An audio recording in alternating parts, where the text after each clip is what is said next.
Final വിസിലിന് ശേഷമുള്ള Luis എൻറിക്കയുടെ ആ രോക്ഷ പ്രകടനത്തിൽ തന്നെ എല്ലാം ഉണ്ടായിരുന്നു.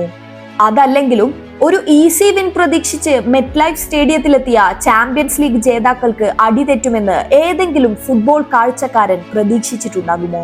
അതും ഇത്രയും താഴ്ചയിൽ. ഫുട്ബോൾ പണ്ഡിറ്റുകളും സൂപ്പർ കമ്പ്യൂട്ടറുകളും ആരാധക തലച്ചോറുകളും വരെ ഏവരും PSG അപ്രമാദിത്വം പ്രവചിച്ച മത്സരത്തിൽ വിധി കാത്തുവച്ചത് മറ്റൊന്നായിരുന്നു. ഇത് ഫുട്ബോളാണ്, ഡാവീദ് ഗോലിയാത്ത് കളി പോലുമല്ലെന്ന് ഒരൊറ്റ പകുതിയിലൂടെ കോൾ പാൾമറും സംഘവും തെളിയിച്ചു.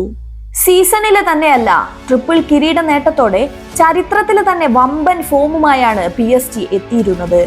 കരുത്തരിൽ കരുത്തരായ ബയേൺ മ്യൂണിക്കിനെയും റയൽ മാഡ്രിഡിനെയും തോൽപ്പിച്ചെത്തിയ അവർക്ക് സ്വപ്ന സംഘത്തിന്റെ പിൻബലവും ഉണ്ടായിരുന്നു. ഈ സീസണിൽ ഇതുവരെയും ഒരൊറ്റ തവണ പോലും വെല്ലുവിളിക്കപ്പെടാത്ത ന്യൂനോ മെൻഡിസും വിറ്റിഞ്ഞയും അതിന്റെ കൂടെ ബോണസായും ഉണ്ടായിരുന്നു. മറുവശത്ത് കുഞ്ഞൻ ടീമുകളെ തോൽപ്പിച്ചെത്തിയ ടീമെന്ന പഴിയായിരുന്നു ചെൽസിക്കുണ്ടായിരുന്നത്.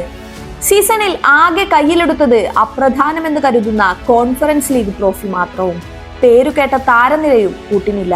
എന്നാൽ എല്ലാത്തിനെയും അതിജീവിച്ച് ആ രാത്രിയെ അവർ സ്വന്തമാക്കി. ആ മോഹ സാഫല്യത്തിൽ നമ്മളും അത്യത്ഭുതത്തോടെ തലയിൽ കൈവച്ചു. ആ അത്ഭുതം ലോകത്തിലെ വലിയ അത്ഭുതങ്ങളിലൊന്നായ പാരീസിലെ ഈഫൽ ടവറിനേക്കാൾ ഉയരത്തിൽ നീല നിറത്തിൽ ജ്വലിച്ചു നിന്നു. Don't under estimate anyone. തലേ ദിവസമുള്ള ഫുട്ബോൾ രാത്രിയിൽ ചെൽസി നമ്മളോട് പറയുന്നത് ഇതാണ്.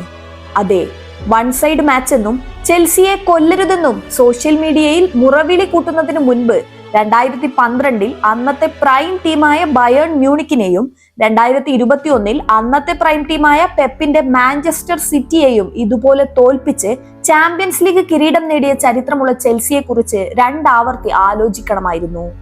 അതിനപ്പുറം ഇത് ഫുട്ബോൾ ആണെന്നും അന്നേ ദിവസത്തിന്റെ മികവിൽ കണക്കിനെയും അതുവരെയുള്ള കളിയെയും അപ്രസക്തമാക്കിയുള്ള ഒരു റിസൾട്ടിന്റെ സാധ്യതയും തള്ളരുതെന്നും ചിന്തിക്കണമായിരുന്നു.